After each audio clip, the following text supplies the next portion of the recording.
माफ़ कीजिएगा साथियों, जैसे हम चकराए रहते हैं दुनिया में, पैर ऊपर और सिर नीचे होता है, तो ऐसे ही कुछ पहले जब हम जुड़े तो ऐसा ही हुआ कि मेरी पूरी दुनिया ही उलट गई थी। आशा है कि अब हम जुड़ पाए हैं ठीक से, और मैं ये जो भी हुआ उसके लिए बहुत बहुत क्षमा चाहती हूँ। तो मैं बात कर रही थी कि मनीष गुप्ता जी ने मुझे ये अवसर दिया कि मैं स्त्री कविता के बहाने, मतलब जो मेरी 2 किताबें आई हैं, स्त्री कविता पक्ष और परिप्रेक्ष्य, स्त्री कविता पहचान और द्वंद्व, उसमें जो मेरी कोशिश है कि स्त्री रचनाकारों के माध्यम से मैं जेंडर और साहित्य के संबंधों की पड़ताल करूं, तो मैंने वो कोशिश की और उसका नतीजा, मतलब जो भी मेरा अध्ययन हुआ उसका नतीजा ये 2 पुस्तकें हैं। लेकिन उससे ज़्यादा ज़रूरी बात जो मैं कहना चाह रही थी कि जैसे ये मैंने स्त्री रचनाकारों के माध्यम से जेंडर और साहित्य के संबंधों को ढूंढने की कोशिश की और ये देखने की कोशिश की कि स्त्री जीवन का कौन सा ऐसा हिस्सा है जो उसकी कलम से बंधा हुआ वहाँ चला आता है, और कौन सा ऐसा हिस्सा है जो अब भी रह जाता है। उनकी कविताओं में किस हद तक स्त्री पक्ष उभर के आता है और कौन से पक्ष ऐसे हैं जहाँ उनका जेंडर, उनका स्त्री होना उनके लेखन को, उनके सोचने को प्रभावित नहीं करता। मेरे सामने बात तो कविता की है, लेकिन मुझे 2 कहानियाँ याद आ रही हैं। एक अमरकांत की कहानी दोपहर का भोजन, और दूसरी उषा प्रियमवदा की कहानी वापसी। दोस्तों याद करें, सिद्धेश्वरी दोपहर का भोजन की मुख्य पात्र है। वो अपने परिवार को आर्थिक संकट के बीच किसी तरह जोड़े रखने के लिए पल पल टूटती है, लेकिन वही वो संवाद सेतु है जिसके कारण परिवार जुड़ा हुआ है। अमरकांत स्त्री है या पुरुष ये मायने नहीं रखता, लेकिन जिस तरह वो सिद्धेश्वरी के पात्र में प्रवेश करके एक पाठक की संवेदनशीलता उसके प्रति जगाते हैं, यदि कोई स्त्री रचनाकार वो कहानी लिख रही होती तब भी शायद वह वैसा ही होता। इसी तरह से अगर हम उषा प्रियमवदा की कहानी याद करें, वापसी, तो गजाधर बाबू का जो दर्द है, गजाधर बाबू जो परिवार के लिए कमाते हैं, मतलब एक जेंडर के रोल में वो भी पूरी तरह से फिट हैं कि परिवार को पालने के लिए नौकरी करना, पैसा भेजना, वो सब गजाधर बाबू के हिस्से है, लेकिन फिर भी वो परिवार में एक आउटसाइडर की तरह ही हैं। तो हम अक्सर कहा करते हैं कि हमारा लिंग यानी हमारा सेक्स एक जैविक निर्मिति है, जबकि हमारा जेंडर एक सोशल कंस्ट्रक्ट है, एक सामाजिक निर्मिति है। क्या इतना कह देने से सारी बातें सीधे सीधे सुलझ जाती हैं कि हम स्त्री और पुरुष के रूप में जैसे व्यवहार करते हैं, हमारी जैसी मानसिक बनावट है, हमारे जो रोल तयशुदा हैं, जो हमारे स्टीरियोटाइप हैं, वो सब इस समाज ने बनाए हैं, लेकिन उसका कोई भी संबंध हमारे स्त्री या पुरुष होने से नहीं है। ये शायद अति सरलीकरण होगा, क्योंकि हमारा जेंडर और हमारा लिंग यानी दोनों ही, हमारी सामाजिक निर्मिति और हमारी जैविक निर्मिति कई स्तरों पर हमारे सोचने को, हमारे व्यवहार को नियंत्रित करते हैं। हमारी सामाजिक निर्मिति का जो संबंध है वो हमारी अस्मिता और अस्तित्व दोनों से है, क्योंकि जब हम जेंडर को लिंग से अलगा रहे हैं तो हम जैविक निर्मिति को अलगा रहे हैं। लेकिन क्या मैं अपनी इस देह को पूरी तरह खारिज कर सकती हूँ? मेरा इस देह में गर्भाशय को धारण करना, एक माँ बनना, या फिर अपनी इच्छा आकांक्षाओं के साथ जीना, क्या वो मेरी सोच को बिल्कुल प्रभावित नहीं करेगा? तो ऐसा नहीं है। सामाजिक असमानताएं, सामाजिक घेरेबंदियां जैसे स्त्री के जीवन को नियंत्रित करती हैं, वैसे ही पुरुष के जीवन को भी नियंत्रित करती हैं। अगर आप किसी को पुरुष से पूछें तो शायद पुरुष होना उसके लिए कितना कठिन होता होगा कि कब वो अपनी संवेदनशीलता को, अपनी भावात्मकता को अभिव्यक्त नहीं कर पाता, कैसे उसके ऊपर एक सामाजिक नियंत्रण है। वो भी आप उस रचनाकार को भी उस जेंडर के नज़रिए से पढ़ सकते हैं। तो मेरा कहना ये है कि चाहे स्त्री हो चाहे पुरुष, एक बात तय है कि रचनाकार का दायित्व अपने कथ्य, अपने संवेद्य के प्राण वस्तु में जा करके उसे अभिव्यक्त करना है, और ये स्त्री और पुरुष दोनों के लिए बराबर चुनौती भरा है। अब समस्या कहाँ पैदा होती है? मैं फिर एक गद्य का उदाहरण लेके बात करूँगी। अगर मैं मित्रों मरजानी से बात करूँगी, मित्रों मरजानी को इसलिए ले रही हूँ कि जब मैंने पढ़ाना शुरू भी नहीं किया था और जगह जगह मैं इंटरव्यू देने जाती थी, तो मैंने एक लेख लिखा था मित्रों मरजानी पर, और मुझसे हर इंटरव्यू में जो सवाल पूछे जाते थे वो ये थे कि क्या मित्रों जैसी औरतें होती हैं? क्या वे समाज के लिए श्रेयस्कर हैं?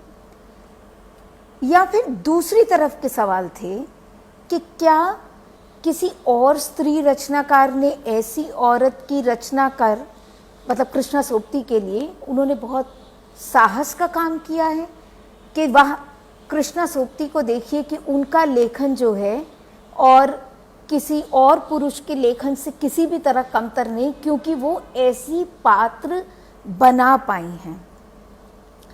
और यहाँ तक भी कि क्या कृष्णा सोपती ही स्त्री की इच्छा आकांक्षा को लिख सकती थी, यानी कोई और पुरुष रचनाकार क्या ऐसा कर सकता था या नहीं कर सकता था?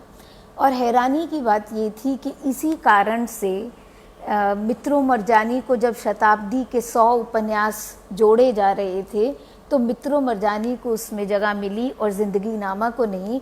और इस बात पर कृष्णा सोपती बहुत नाराज़ हुई कि क्योंकि वो स्त्री रचनाकार हैं शायद, और इस आइडेंटिटी की वजह से उनके शाहकार ज़िंदगी नामा को छोड़ करके और एक स्त्री पर लिखी गई कहानी को उस 100 उपन्यासों की लिस्ट में जगह मिली है।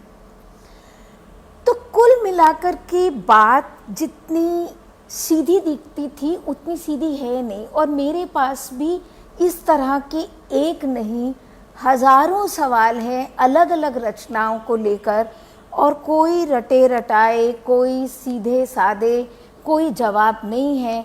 बल्कि अगर मैं इन सवालों के जवाब ढूंढना शुरू करती हूँ तो कभी कभी तो लगता है कि अंधेरी सुरंगों के सिवा आपको कुछ मिलता नहीं है। लेकिन जो अंधेरी सुरंगें हैं स्त्री रचनाशीलता में, उसमें थोड़े से प्रकाश बिंदु जगमगाते जब दिखाई देते हैं तो हम उन्हें अपनी तरह से पढ़ पाते हैं। लेकिन अभी अगर मैं मेरे आज के जो भी जिस पर हम बात करना चाह रहे हैं, 3 हिस्से हैं उस पूरी चर्चा के। एक तो जेंडर, दूसरा साहित्य, और फिर तीसरा स्त्री रचनाशीलता, और कोशिश होगी कविता के माध्यम से स्त्री रचनाशीलता पर बात करने की। अब जेंडर के बारे में एक बात जो मैंने कही कि हमारे पास जब भी हमने स्त्री विमर्श ही पढ़ना शुरू किया तो ये हमने एक आसान रास्ता बनाया कि एक हमारा अस्तित्व, हमारा दैहिक जीवन, ये हमारा जैविक इकाई के रास्ते पर है, और दूसरा जो हमारी अस्मिता से जिसका संबंध है, जिसका हमारे जीवन के सार तत्व से संबंध है, वो संबंध कहीं ना कहीं हमारे एक भीतर, हमारा मतलब एक मेरे व्यक्तित्व का एक हिस्सा है जिसे मैं बार बार पुकारती हूँ, और वो जो है वो मेरी देह से कहीं ऊंचा है। ये सवाल हमें इसलिए भी परेशान करता है क्योंकि हम तो कबीर को जानते हैं, कबीर को पढ़ते हैं, फूटा कुंभ जल जल ही समाना, यह तत् जानो ज्ञानी। तो एक हिस्सा हमने देह को परिभाषित करने का क्या बना रखा है कि एक माया का संसार है, मतलब जैसा भक्ति है कि हम उदात्त हो सकते हैं, और उदात्त हम तभी हो सकते हैं जब हम अपनी इस देह के आवरण को छोड़ देते हैं। तो इसलिए जब भी हमारी दैहिकता या यौनिकता को चर्चा के केंद्र में लाया जाता है तो दो तरह के उसके परिणाम होने लगते हैं। या तो हमें ये होने लगता है कि भाई देह से निकलकर बात करनी चाहिए, देह से ऊपर उठकर बात करनी चाहिए, और मनुष्य का जो एक धर्म है कि वो मन से जुड़ता है किसी चीज़ से, और अपने दिमाग से अपनी वासनाओं पर, अपनी कामनाओं पर विजय पाता है, तो हम कहीं ना कहीं इस देह नाम की तुच्छ वस्तु को नकार सकते हैं। जेंडर की जो आज की अवधारणाएं हैं, ख़ास तौर पे जो समकालीन मतलब सैद्धांतिकी पश्चिम में ख़ास तौर पे सेक्सुअलिटी, डिज़ायर, प्लेजर, बॉडी, इन सब को लेकर जिस तरह से बातचीत हो रही है, तो उसमें ये कहा गया कि बॉडी और माइंड, इनके जो द्वंद्व हैं इनको तोड़ देना चाहिए। क्योंकि बहुत कृष्णा सोपती भी ये कहती हैं, मतलब कृष्णा सोपती की अगर आप डार से बिछड़ी मित्रों मरजानी, सूरजमुखी अंधेरे के, दिलो दानिश ए लड़की, अगर आप इन सब को एक क्रम में रखकर देखें तो ए लड़की मानो चरम है, जहाँ वो एक स्त्री के जीवन का में जो परम तत्व क्या हो सकता है और वो क्या क्या चाह सकती है, उस सब पर एक बेबाक बातचीत होती नज़र आती है। तो वहाँ अम्मू कहती हैं कि ये जो स्त्री का वजूद है वो एक परम तत्व है, और वो अपनी बेटी से लड़की से पूछती हैं कि जब वो अकेली रह जाएगी तो वो किसको पुकारेगी, और उसका जो उत्तर है कि मैं किसी को नहीं पुकारूंगी, जो मुझे पुकारेगा केवल उसी को उत्तर दूंगी। तो एक तरह से एक नेगेशन कि ये जो परम है ये प्रकृति से जुड़ा है, ये कुछ बहुत ऊंची चीज़ से जुड़ा है, और जहाँ ये देह का जो कुंभ है वो फूट जाने वाला है।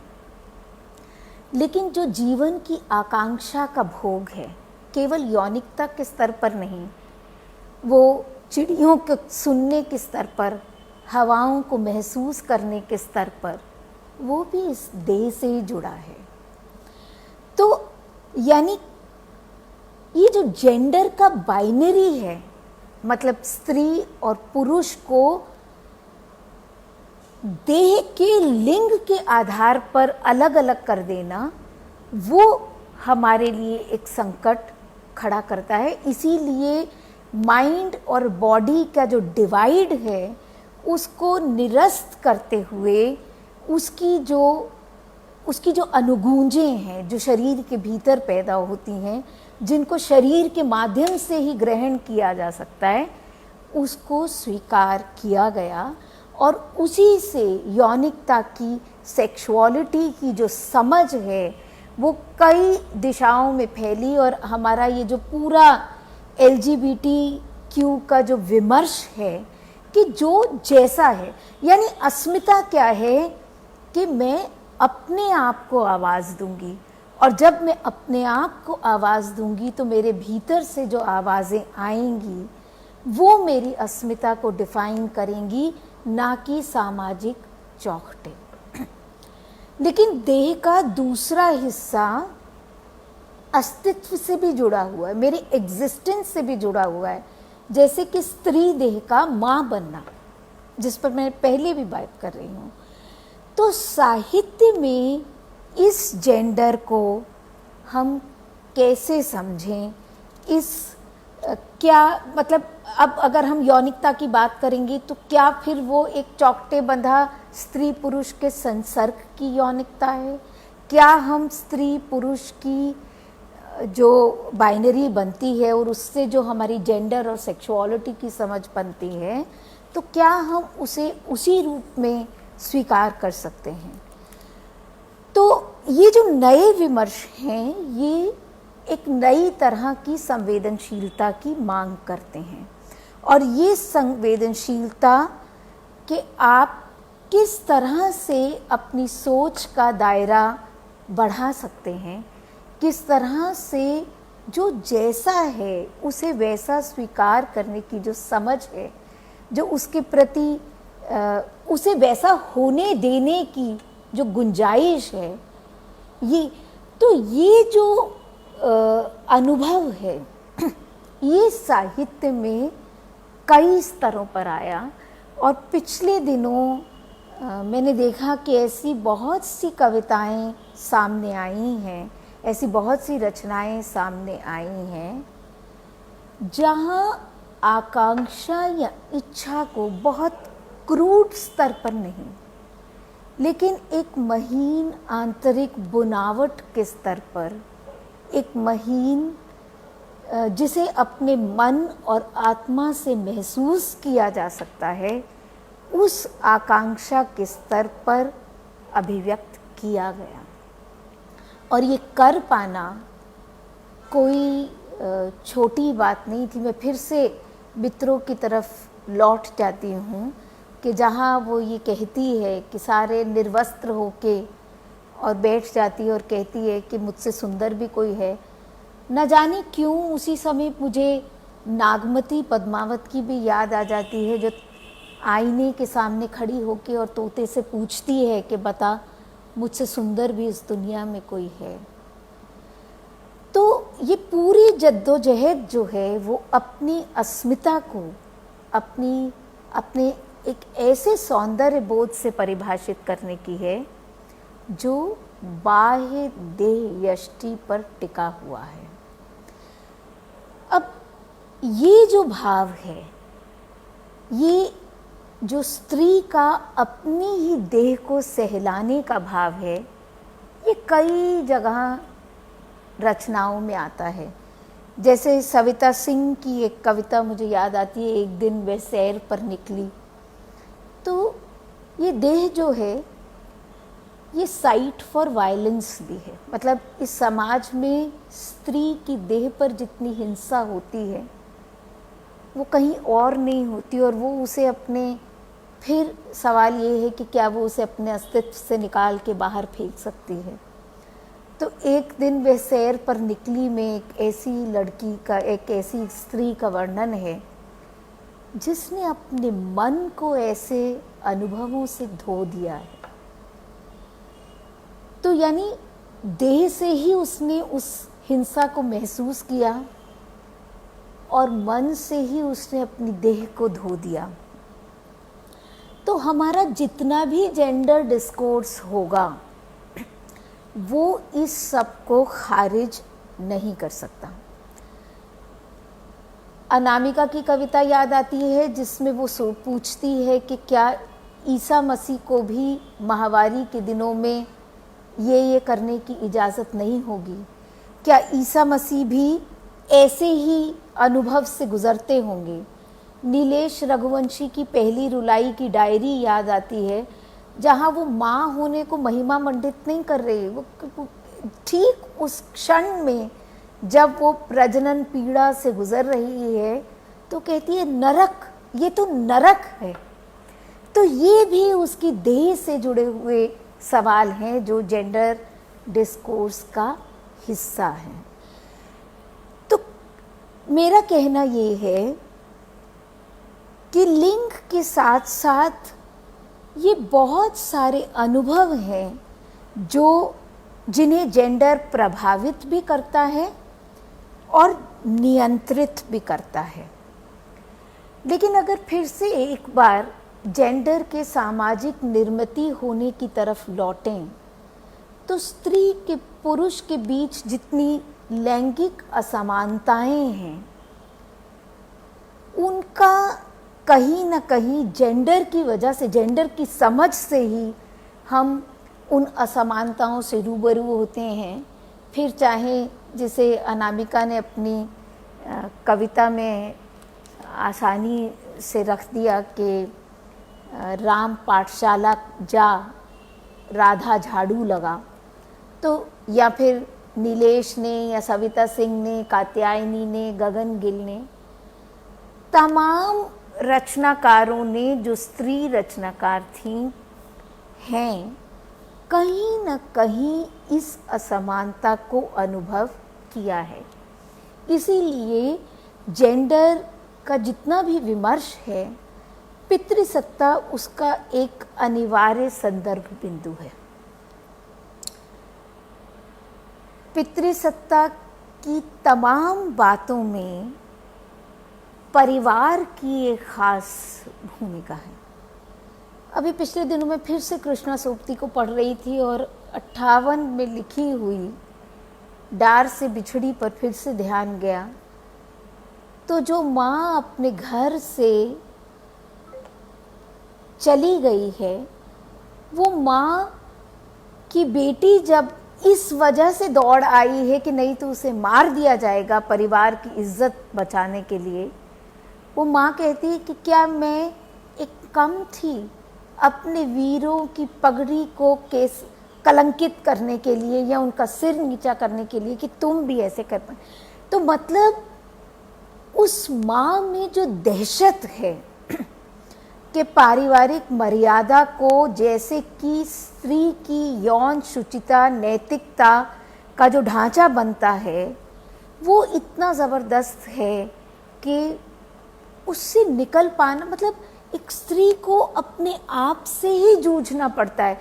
कोई उसे कहता नहीं, अगर ना भी कहे, कहता भी है, कत्ल भी हो जाते हैं, पंचायतें मार भी डालने के हुक्म दे देती हैं और कोई फर्क नहीं पड़ता कि अगर पिता या भाई या किसी ने भी इसलिए उसने मार डाला कि उसने अपनी मन की। लेकिन उससे बड़ा सवाल ये है कि स्त्रियां भी उस गिरफ्त से बाहर नहीं हो पाती।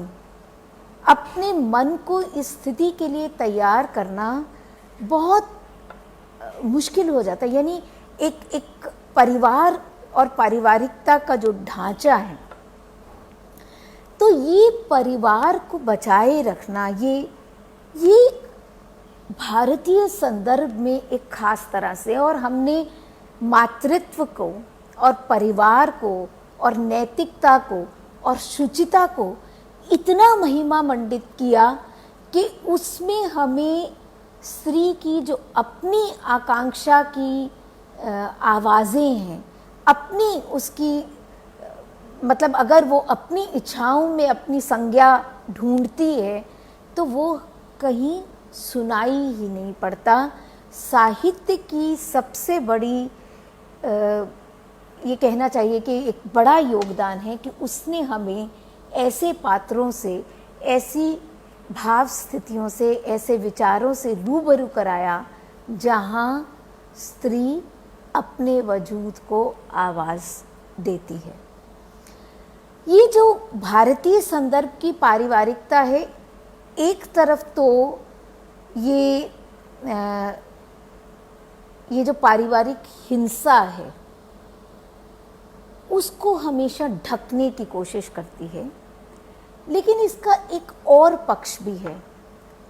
वो पक्ष जैसे कि अनामिका की कविताओं में आता है कि एक स्त्री अकेली नहीं है, मौसियाँ, वृद्धाएं, बहनें, एक बड़ा सा मोहल्ला है, पूरे विश्व का एक बहनापा है जो एक दूसरे का हाथ पकड़ने को तैयार खड़ा है।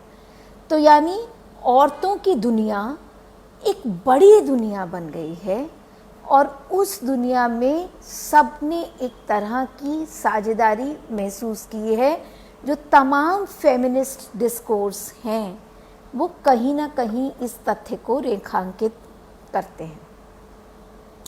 लेकिन यहीं पे एक और समस्या जन्म लेती है कि क्या इस दुनिया की तमाम औरतें एक ही जैसी हैं? क्या वर्ग, जाति, नस्ल हमें एक दूसरे से अलग नहीं करते? यहाँ पर मैंने अपने अध्ययन में इंटरसेक्शनैलिटी की थ्योरी को सामने रखा है। इस बात का मैं पहले ही स्पष्टीकरण देना चाहूँगी कि अगर मैं जेंडर की बात कर रही हूँ और वहाँ जूडिथ बटलर, जूलिया क्रिस्टेवा, इरिग्वे और जिस तरह से मतलब ये जो तीन फ्रेंच थियरिस्ट हैं, जिस तरह से वो हेलेन सिक्सू, इरिग्वे और जूलिया क्रिस्टेवा या उधर जूडिथ बटलर, यानी जिस तरह से ये जेंडर पर तरह तरह के विमर्श करते रहे। और इतना ही नहीं, मान लीजिए मिशेल फूको भी जिस तरह से सत्ता के समीकरण को डिफाइन करते हुए जेंडर और सेक्सुअलिटी की बात करते हैं, तो उससे हमारे पास एक विश्व साहित्य या विश्व इतिहास में या चिंतन के इतिहास में एक परिदृश्य सामने उभरता है। लेकिन जब हम ठेठ हिंदुस्तानी स्थितियों की बात करते हैं तो हम इस सारे चिंतन को नकार नहीं सकते, क्योंकि वो उस रूप में भले ही ना हो, लेकिन किसी दूसरे रूप में हमारे यहाँ भी है। हो सकता है कि नस्लवाद ना हो, गोरे काले का भेद ना हो, लेकिन जाति तो है। तो जाति वर्ग तो है। तो नीलेश रघुवंशी जब ये कहती हैं, या मेरे अध्ययन में, जो स्त्री कविता पर मेरा अध्ययन है, मैंने 7 रचनाकारों के साहित्य को आधार बनाया, जिनमें सबसे पहले गगन गिल हैं। गगन गिल ने कभी भी, बल्कि एक जो साक्षात्कार मैंने उनका लिया तो उन्होंने कहा कि कोई अपने आप को स्त्री कवित्री या स्त्री रचनाकार क्यों कहेगा, ये तो वही कहेगा जिसे उसे छोटा करना होगा। दूसरी बात गगन ने जो सामने रखी वो ये कि साहित्य की समस्या सामाजिक विमर्शों की समस्या नहीं होती, वो एक तरह के सौंदर्य शास्त्र की समस्या होती है। तीसरा पक्ष उन्होंने ये रखा कि अगर आप स्त्री रचनाशीलता एक खास डिस्कोर्स विमर्श के तहत लिखी जाएगी तो एक गैलरी को वो प्ले करेगी, और साहित्य ऐसा कभी नहीं करता। लेकिन अगर हम गगन के साहित्य की बहुत क्लोज रीडिंग करते हैं, बड़े ध्यान से उसको पढ़ते और समझते हैं, तो ऐसा नहीं है कि स्त्री का कोई रूप हमें दिखाई वहाँ नहीं पड़ता, या वो मतलब जो असमानताएं स्त्री के साथ होती हैं, या स्त्री अपनी संवेदनशीलता से जो एक अनुभव का अलग धरातल ढूंढ लेती है, वो नहीं होता। मैं केवल 2-3 पंक्तियाँ गगन की कविता की सुनाऊंगी। ये कविता मुझे बेहद प्रिय है। तुम सुई में से निकलती हो, जैसे कृष्णा सूक्ति के यहाँ ए लड़की में माँ और बेटी का संवाद है, ऐसे ही एक छोटी सी कविता में गगन ने माँ और बेटी का वह संवाद बुन दिया है।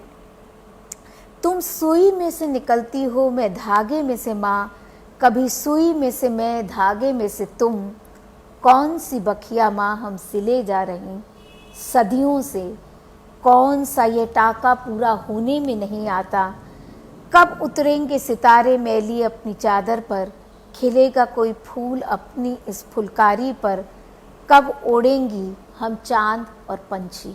कविता आगे भी है, लेकिन मेरा कहने का अभिप्राय यहाँ मात्र इतना है कि जो रचनाकार फेमिनिस्ट डिस्कोर्स के ढांचे के तहत स्त्री अधिकारों की प्रखर प्रवक्ता ना होकर कविता लिख रही है, जो कविता को यथार्थ से, जैसे मुझे खुद से ही रिहा होने की बात कर रही है, अपनी कविता में उस धरातल को तलाश रही है, वो कवित्री भी स्त्री संवेदनशीलता की ऐसी कविताएं लिखती है जो किसी और के लिए संभव नहीं है।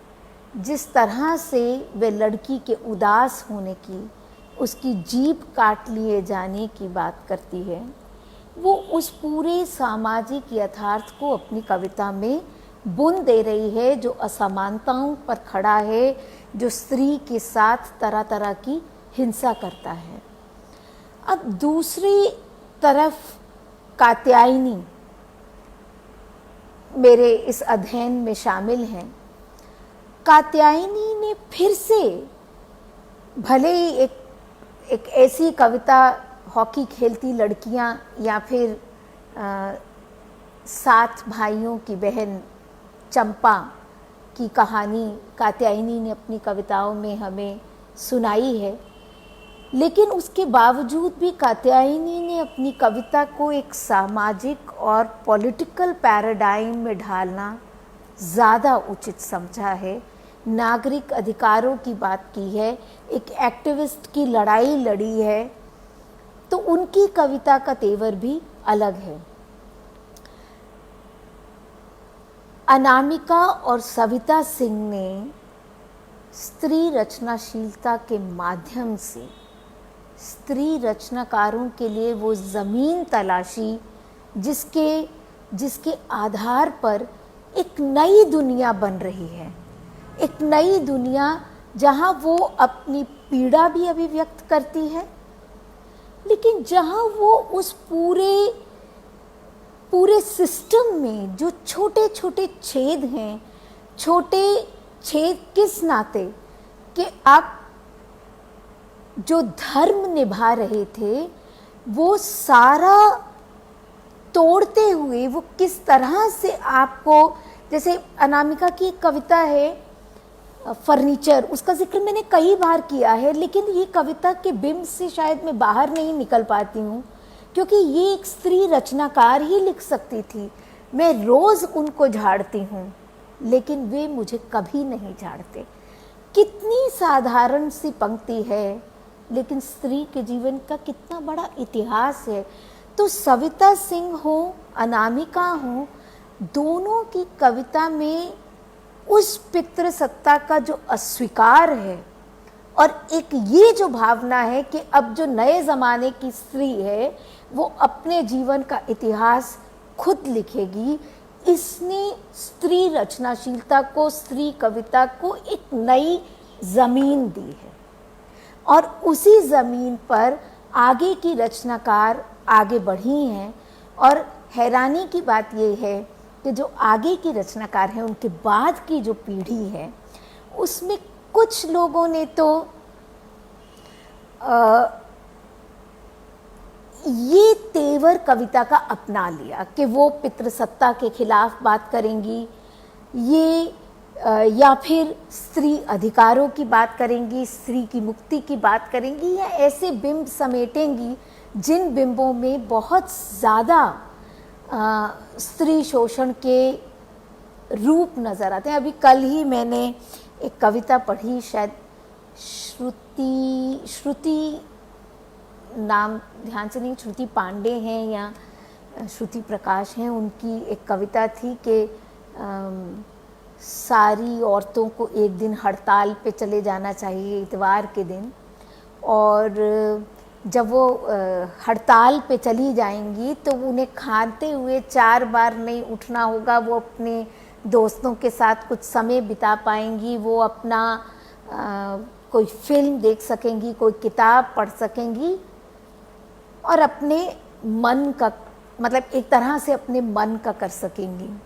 मुझे चित्रा देसाई की कविता भी याद आई कि इन दिनों मैं अपने मन का करती हूँ, कि 50 साल की उम्र जब पार हो गई है तो मैं वही करती हूँ जो मैं चाहती हूँ। लेकिन ये सारी चीज़ें स्त्री जीवन का एक खुशगवार पक्ष भी है, और फिर उसकी अंतर्ध्वनि मुझे रुखसाना के सपने तक, रुकैया शिकावत हुसैन की कहानी रुखसाना सुल्ताना के सपने तक ले जाती है, जहाँ एक ऐसी दुनिया हो जाएगी जहाँ पुरुष जो हैं वो मर्दाना में बंद होंगे और औरतें सारा काम काज चलाएंगी, और तब थोड़ी दुनिया ज़्यादा सुंदर होगी। लेकिन ये जो बाइनरीज हैं, ये कि स्त्री ऐसा करेगी या पुरुष ऐसा करेगा तो स्त्री की ज़िंदगी सुखी हो जाएगी, या स्त्री हड़ताल पे चली जाएगी तो उसकी ज़िंदगी थोड़ी और खुशनुमा हो जाएगी, ये छोटे छोटे समीकरण हैं। कोई ज़रूरी नहीं है कि उससे ही हमारी ज़िंदगी का सब कुछ बदल जाएगा।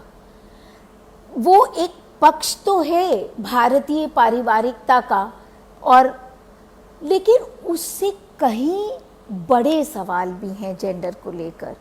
जैसे पंखुरी सुन रही हैं, पंखुरी ने कुछ कविताएं उनकी मैं पढ़ती हूँ तो ऐसा लगता है कि एक खास तरह की हिंसा जो बिना कहे होती है, वो कविता में जिस तरह का तनाव पैदा करती है, वो तनाव आप उस कविता में महसूस कर सकते हैं। अनुपम सिंह की कविताएं मैं पढ़ती हूँ तो ये जो मैं कह रही थी कि एक फिजिकलिटी, आप स्त्री कविता में उस चीज़ को महसूस कर सकते हैं।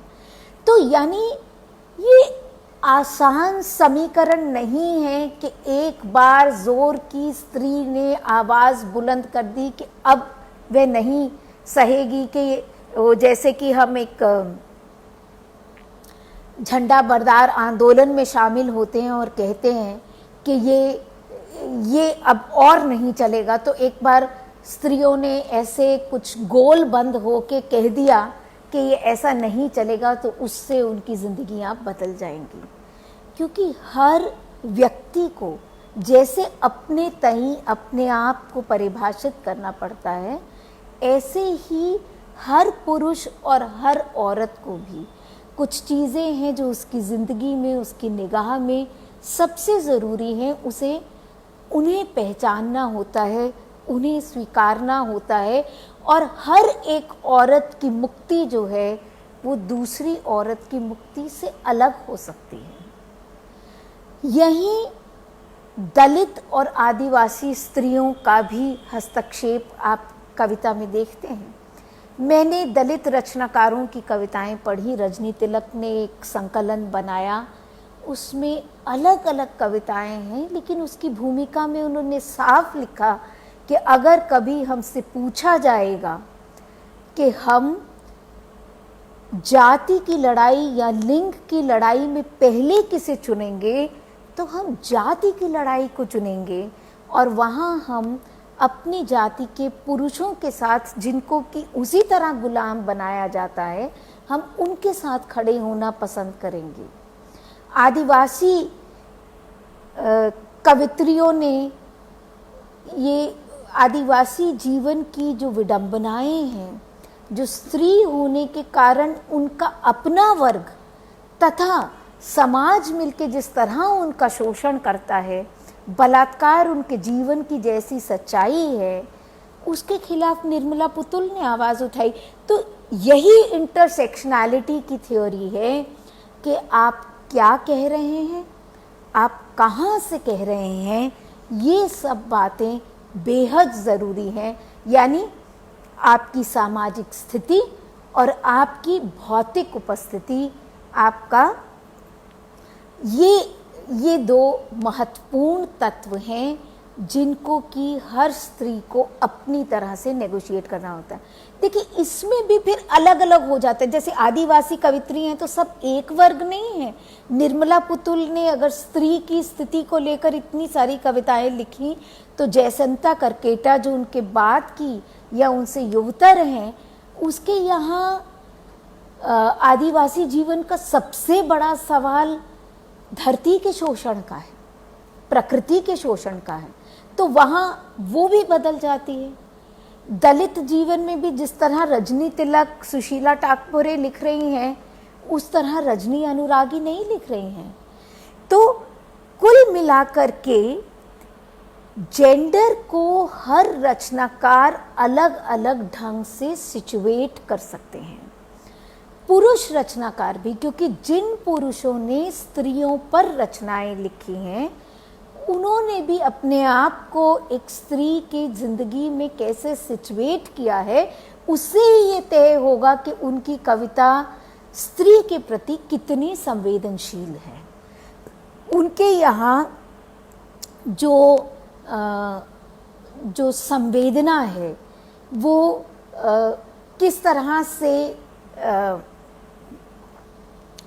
मतलब वो स्त्री के प्रति, स्त्री के सौंदर्य को ज़्यादा रेखांकित कर रही हैं, या फिर स्त्री को साझीदार बनाकर चल सकती हैं। तो मेरा कहना ये है कि पुरुष रचनाकारों में भी जेंडर की पड़ताल इसी तरह की जा सकती है। दो कविताएं में एक ही थीम है। देखिए कुछ दिन पहले हिंदी कविता के मंच पर ही मैं अशोक वाजपेयी को सुन रही थी, और अशोक वाजपेयी ने एक बहुत मतलब साहित्य को समझने का एक गुर ये दिया कि जो साहित्य है वो किन अंतर्ध्वनियों को समेटे हुए उससे वो बड़ा साहित्य बनता है। अंतर्ध्वनि का पर्याय ये कि मैं अब आपके सामने दो कविताएं पढ़ूंगी, और पहले शायद वो इतनी लोकप्रिय कविताएं हैं कि आप ठीक से पहचान जाएंगे, लेकिन फिर भी मैं कवि या कवित्री का नाम नहीं बताऊंगी। प्लेटफॉर्म के छूटते ही धीरे धीरे छूटता है शहर, शहर से जुड़ी हर चीज़। एक चमचमाता खुलापन शुरू होता है छूटते ही शहर के। हर प्लेटफॉर्म पर उतरना, प्लेटफॉर्म ना हो तब भी।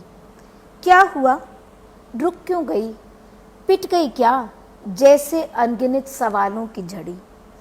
हर प्लेटफॉर्म से बोगी में कितने लोग आए गए, कितने शहर को प्लेटफॉर्म की रौनक से आंकते और अपने शहर की तारीफ करते न आघाते। लोगों को सोते देख करते काना फूसी, जिन्हें सोने नहीं मिलता घर में, सोते हैं वे ट्रेन में। बिना प्यास के भी पानी पीते प्लेटफॉर्म पर, पानी खारा था या मीठा, गटकते उसे भीतर तक। कुछ प्लेटफॉर्म ऐसे भी मिलते जहां नल तो होता लेकिन पानी नहीं। बोगी में बैठे लोग बढ़ाते पानी, पानी जूठा भी होगा, हमारी सोच से परे होती ये बात।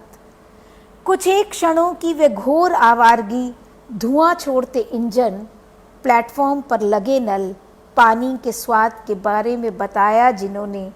ट्रेन की रफ्तार की तेजी से बदल रहा है समय। एक बरस पहले का जीवन लगता है गुजरा जमाना। एक जीवन में जमाने कितने, हर जमाने की गति अपनी, रहस्य अपने अपने। प्लेटफॉर्म पर खड़ी गाड़ी, खिड़की से झांकती बैठी हूँ सीट पर। क्या गृहस्थ जीवन में आते ही कट जाता है आदमी आसपास से, या उसका अपना नहीं ये संसार। खिड़की से बाहर फैले खेत झिलमिला रहे हैं दिए की तरह। खेतों में लगी ये आग बनाएगी ज़मीन को और उपजाऊ। जिएंगे इस जीवन को भी, कौन सा कितना खारा, मीठा कितना, रफ्तार पकड़ ली है ट्रेन ने। एक दूसरी कविता है, अभी मैंने आपको इस कविता का शीर्षक भी नहीं बताया, लेकिन शायद पहचान लिया होगा। दूसरी कविता है, आवारगी के उन दिनों में जब देर रात लौटने पर बंद हो जाते थे घरों के दरवाजे। गुजारी हमने कई कई रातें प्लेटफॉर्म पर चहलकदमी करते हुए। देर रात जब सुनसान होते जाते हैं प्लेटफॉर्म और बहुत कम गुजरती हैं रेलगाड़ियाँ, दूर आसमान में टहलता रहता है बांका चांद, खाली पटरियों पर बीच बीच में शंटिंग करते रहते हैं इंजन, ठंडी होती रहती रात के सन्नाटे में गूंजती है इंजन की तेज सीटी और पहियों का संगीत। ऊँघते हुए चाय वाले, ticket collector, engine driver, guard और पटरियों की देखभाल करने वाले मजदूर हाथ में लालटेनें लिए अलग अलग कोनों से खड़े बतियाते हैं। उनकी फुसफुसाहटों और इक्का दुक्का यात्रियों के बीच उस छोटे से स्टेशन पर मटर गश्ती करते गुजारी हमने कई कई रातें। हर दिन लंबी होती सड़कों और बड़े होते शहरों में अब कम होता जा रहा है चलन किसी को लेने आने या छोड़ने जाने का। अब तो पूरी शिद्दत से कोई लड़ता भी नहीं, बहुत खामोशी से चलती है ठंडी कटुता की दुधारी छुरी। उदासी बढ़ रही है कस्बों में और शहरों में उदासीनता। आवारगी करते और व्यर्थ भटकते प्लेटफॉर्म पर हर आती जाती ट्रेन की खिड़कियों से झांकते लोगों को हिलाए हमने हाथ। दूर तक तलाशे होंगे उन लोगों ने हमारे अपरिचित चेहरों में चेहरे अपने स्वजनों के। दिनों दिन ठंडी होती जाती मन में बची आँच ने कुछ पल को कुरेदा होगा ज़रूर कुछ लोगों का मन। अब ये दो कविताएं दो कवियों की एक दूसरे में मानो कुछ अंतर्ध्वनित करती हैं। क्या आप कह सकते हैं कि एक कविता स्त्री की है और एक पुरुष की? पहली कविता थी पानी का स्वाद, जिसे लिखा नीलेश रघुवंशी ने। दूसरी कविता राजेश जोशी की प्लेटफॉर्म पर। कई मायनों में अलग है, कई मायनों में एक दूसरे में ध्वनित होती है, लेकिन एक बड़े कवि को एक कम उम्र का कवि कैसे अपनी कविताओं में ले आता है, क्योंकि उसके अनुभव की दुनिया भी साझी है।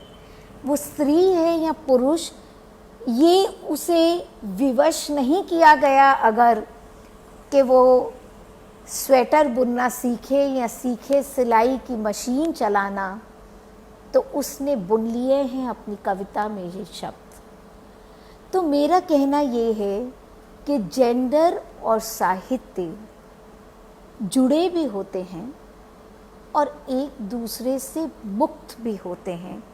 तो ये तो हमें मतलब अपनी सैद्धांतिकी को इतना बड़ा बनाना होता है कि जब हम एक की बात करते हैं तो उसमें दूसरे के समाने की गुंजाइश बनी रहे। अगर हमने उन गुंजाइशों को ख़त्म कर दिया तो हमारे पढ़ने की परिपाटियाँ ऐसी होंगी जिसमें ना तो हम स्त्री कविता को ठीक ठीक समझ पाएंगे, न पुरुष रचनाशीलता को। एक और अनुभव आपसे साझा करना चाहती हूँ। कुछ समय पहले मैंने निर्मला जैन मैडम का एक इंटरव्यू लिया और मैंने उनसे पूछा कि क्या कारण है कि स्त्री आलोचक बहुत कम हैं। तो उन्होंने कहा, कभी उन्होंने जेंडर नहीं माना, कभी स्त्री रचनाशीलता को अलगा के नहीं देखा। हर बार यही कहा कि जिसमें दम होगा, साहित्यिक दृष्टि से जो मजबूत होगा वही बचेगा, बाकी सब समय के साथ खारिज हो जाएगा। तो उन्होंने भी कहा कि सीधा डिवाइड है, और डिवाइड क्या है कि जो विचार का क्षेत्र है वो पुरुषों के हाथ, जो भावनात्मकता का क्षेत्र है वो स्त्रियों के हाथ। ठीक है, तो इसलिए स्त्री रचनाशीलता की जब पड़ताल होने लगे तो जो स्त्री पक्ष से जुड़े हुए सवाल हैं उनको बार बार दोहराएंगे, लेकिन जो राजनीति से जुड़े हुए सवाल हैं, जो समाज से जुड़े हुए सवाल हैं, जो साहित्य की रचना प्रक्रिया से जुड़े हुए सवाल हैं, वो उस परिदृश्य से शायद गायब कर दिए जाएंगे। मुझे तो बहुत कम एक कात्यायनी या शुभा की कविताओं को छोड़ दें तो मुझे नहीं पता कि किसी ने भी ये रिसर्च किया हो कि अनामिका की कविता में पॉलिटिक्स है या नहीं, उसकी राजनीतिक चेतना क्या है। क्या किसी ने मुक्तिबोध की तरह उस कविता में पूछा है कि पार्टनर तुम्हारी पॉलिटिक्स क्या है? क्या किसी ने नीलेश को पूछा है, जबकि उसकी कविता में अमेरिका से लेकर खाड़ी युद्ध, इराक, गुजरात के दंगे सभी कुछ अपनी जगह बनाते हैं। लेकिन क्या ये हमारे जेंडर की ऐसी समझ है, एक तरफा समझ है, जो रोक लेता है हमें इस तरह के मूल्यांकन करने को? एक और चीज़ आपसे साझा करना चाहती हूँ, शायद मेरी ही कम समझी रही होगी, कि इस अध्ययन में मैंने बहुत सारे इंटरव्यू, लगभग 20 इंटरव्यू किए, जिसमें ये 7 रचनाकार जिनके मैंने नाम लिए वो तो रही ही, लेकिन कुछ पुरुष रचनाकार भी थे और कुछ और युवतर स्त्री रचनाकार भी शामिल थीं। तो उनसे जब मैंने पूछा कि एक क्या कोई सैद्धांतिकी हो सकती है, स्त्री कविता का कोई एक रूप हो सकता है, स्त्री साहित्य को पढ़ने के कोई पैमाने हो सकते हैं, तो हैरानी की बात है, लेकिन स्त्रियों के जो जवाब आए और पुरुषों के जो जवाब आए उनमें अंतर था। और कितने भी संवेदनशील पुरुष क्यों ना हों, लेकिन कहीं ना कहीं उनके मन में 2 बातें जगह घेरती हैं। एक तो ये कि स्त्री कारों की एक तरह से एक ये कंस्टिट्यूएंसी बन गई है स्त्री रचनाशीलता, और इस नाते कुछ कवियों ने यहाँ तक कहा कि जो उनसे कमतर भी हैं या जूनियर भी हैं उनको भी ज़्यादा ध्यान दिया गया है। जबकि स्त्री रचनाकारों से जब पूछा तो उन्होंने कहा कि ये बात तो माननी पड़ेगी कि आलोचना ने या इतना उनकी कविता को, उनके साहित्य को उतना महत्व नहीं दिया जितना कि पुरुष रचनाकारों को मिला है। तो एक ही पक्ष के एक ही सवाल के जेंडर के आधार पर 2 उत्तर कैसे बन गए, अगर हम एक ही सच्चाई को एक साथ जी रहे हैं। तो इसका मतलब है कि एक बड़ी दुनिया के बीच पुरुषों की एक छोटी सी दुनिया है जिसमें अधिकार और वर्चस्व है, और औरतों की एक छोटी सी दुनिया है जिसमें वो अपनी जगह बनाने के लिए लड़ रही हैं।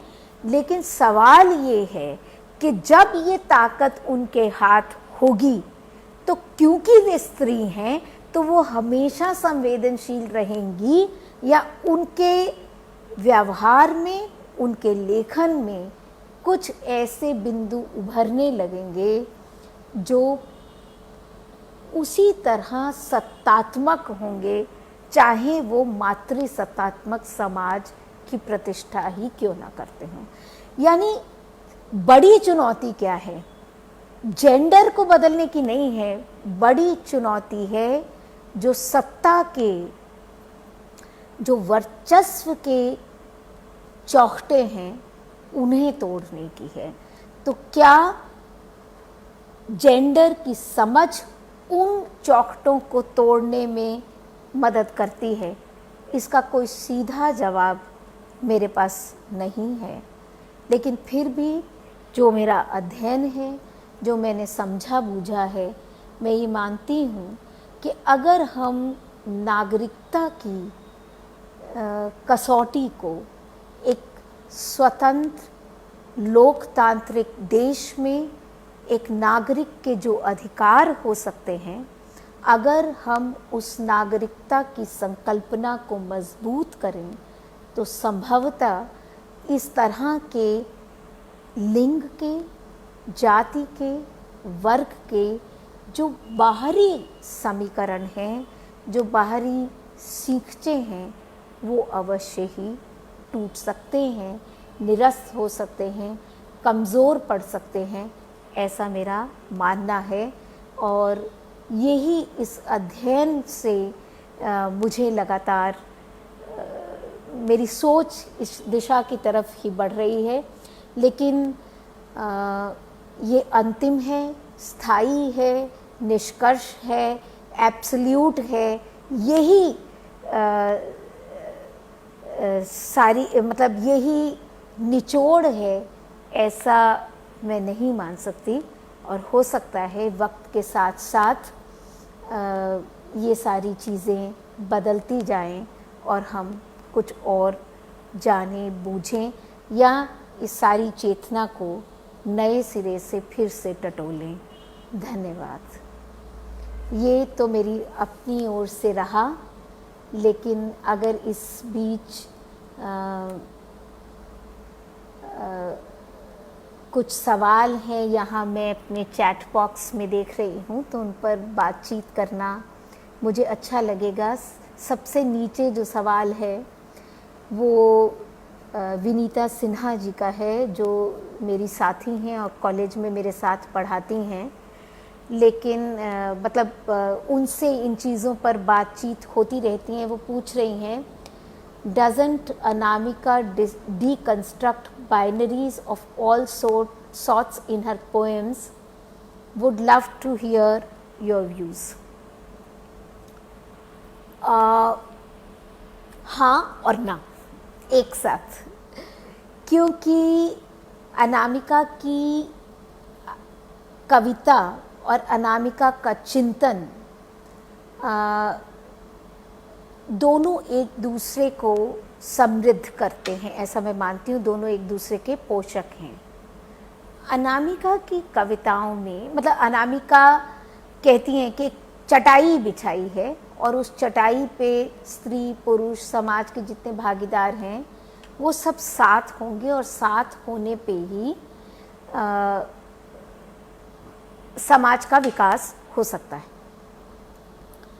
तो इस नाते वो ये बाइनरी तोड़ती हैं और लेकिन जो छोटी छोटी समाज की वो पड़ताल करती हैं, जैसे एक कविता है उनकी सेक्स वर्कर्स को लेकर, छोटी बच्चियों को लेकर। तो अब उसमें वो जो बच्ची है जिसका यौन शोषण हो रहा है और वो उस पुरुष को याद दिलाती है कि उसकी बेटी उसी की उम्र की होगी, और वो उससे पूछती है, मतलब जो भी वो उससे सवाल जवाब कह रही है कि आप भारी बहुत हैं, क्या आप अपने बेटी को भी चॉकलेट देते हैं, या फिर पतिव्रता उनकी कविता है। तो अनामिका की कविताओं की एक लंबी फहरिस्त बन सकती है जो स्त्री के पक्ष में इस तरह खड़ी होती है कि वो आपके उस समाज को जो असमानताओं पर टिका हुआ है, जो पितृसत्ता की इस तरह की बाइनरीज बनाता है, जो पितृसत्ता का इतना कठोर रूप जो है जितना अनामिका की कविताओं में मिलता है उतना तो शायद किसी, क्योंकि अनामिका की कविताएं भी संख्या में बहुत अधिक हैं और इतनी सारी कविताएं वो उस वहाँ वो मिलती हैं और जहाँ पे मतलब आप अदेखा नहीं कर सकते कि ये एक स्त्री की कलम से आ रही हैं। तो वो उस बाइनरी की पहचान भी कराती हैं, मतलब उसको सिर्फ डिकंस्ट्रक्ट ही नहीं करती। एक तरफ से वो ये कहती है कि समाज में परिवार एक इकाई है, तो व्यक्ति नहीं, इसीलिए उनकी जो स्त्री है उसमें एक सखी भाव, उसमें एक मातृभाव निरंतर आपको मिलता है। और एक ये एक बहुत ही मैं सोचती हूँ कि एक खास जो भारतीय संदर्भ है सोचने का या स्त्री को सिचुएट करने का, वो सब अनामिका की कविताओं में मिलता है। लेकिन आप अनामिका की कविताओं में ये भूल नहीं सकते कि वो स्त्री की कलम से लिखी जा रही हैं और वो उस ढांचे को, समानता को सामने रखना चाहती हैं, तार तार उधेड़ना चाहती हैं और वो एक ऐसे बिंदु पर छोड़ देती हैं जहां आप स्वयं तय कर सकते हैं कि आप उस गिरफ्त से कैसे निकलेंगे। तो ऐसा उनकी कविताओं को लेकर मेरा मानना है।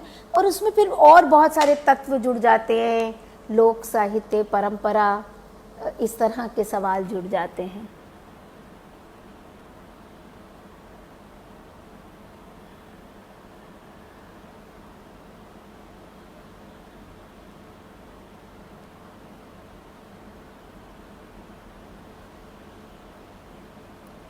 इससे पहले तो मेरे ख्याल से ऐसे और कोई सवाल नहीं है, लेकिन अगर और कोई साथी जो सुन रहे हैं वो कोई सवाल पूछना चाहें या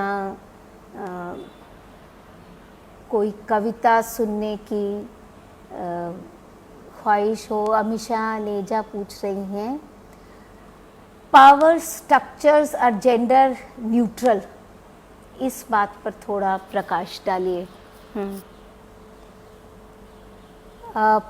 पावर स्ट्रक्चर्स जेंडर न्यूट्रल है, बिल्कुल हैं, क्योंकि जैसे हमने ये सवाल मतलब एक फिल्म हम देखते रहे हैं, गॉड मदर, और ऐसी कई, या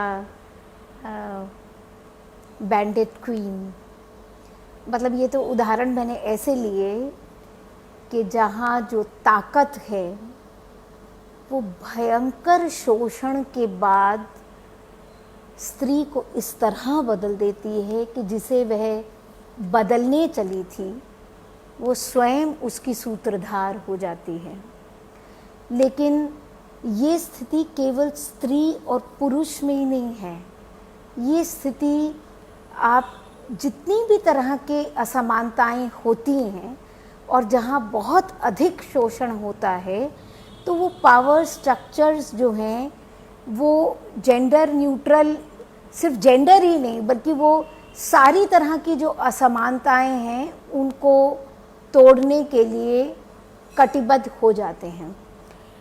पर सवाल ये है कि जिस अर्थ में हम जेंडर न्यूट्रल होने की बात कर रहे हैं उस अर्थ में वो जेंडर न्यूट्रल नहीं भी हैं, क्योंकि हम जेंडर न्यूट्रलिटी को एक बड़े फ्रेम में लाना चाहते हैं जिसमें कि दूसरे के एग्जिस्टेंस की गुंजाइश बने।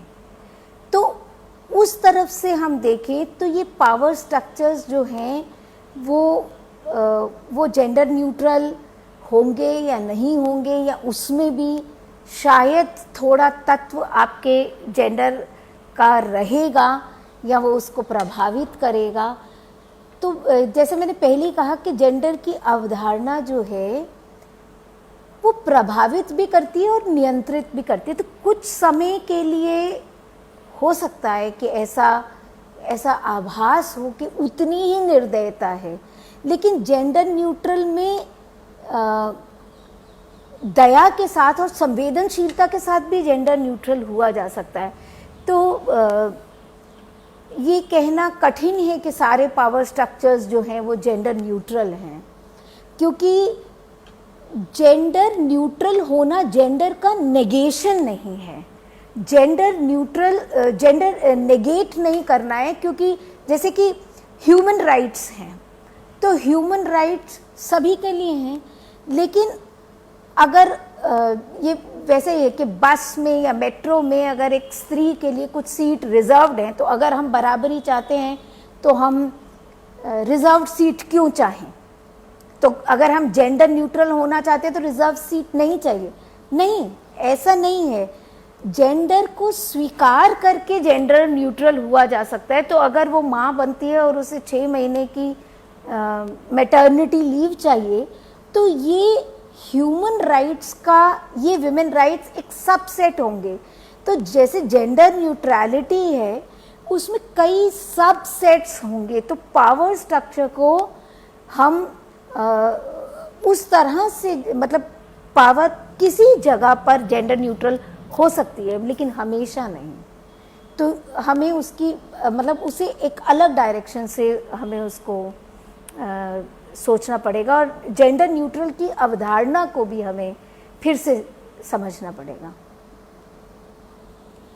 पंखुरी सिन्हा पूछ रही है, लेकिन मैम कई बार ये कहा जाता है कि पेट्रियार्की वर्क्स थ्रू विमेन, क्या आप सहमत हैं? पेट्रियार्की जो है वो सत्ता का स्ट्रक्चर या पुरुष का स्ट्रक्चर नहीं है। पेट्रियार्की एक सामाजिक संरचना है और उसमें स्त्री भागीदार है और पुरुष भागीदार है, बराबर के अगर भागीदार हैं तो वे व्यवस्था बनी रहेगी ना। तो वो विमेन के थ्रू काम करेगी, ज़रूर करेगी, और मेट्रियार्की होगी वो भी उसी तरह काम करेगी। तो सवाल ये है कि सत्ता संरचनाओं को बदलना है, तो मातृसत्ता या पितृसत्ता, क्योंकि यही सवाल तो फिर अमीषा जी के सवाल से जुड़ जाता है कि अगर आपने पेट्रियार्की को संभाला या मेट्रियार्की को संभाला, तो दोनों में आपने सत्ता संरचना को तो संभाला, तो सत्ता संरचना को ही निगेट करना है।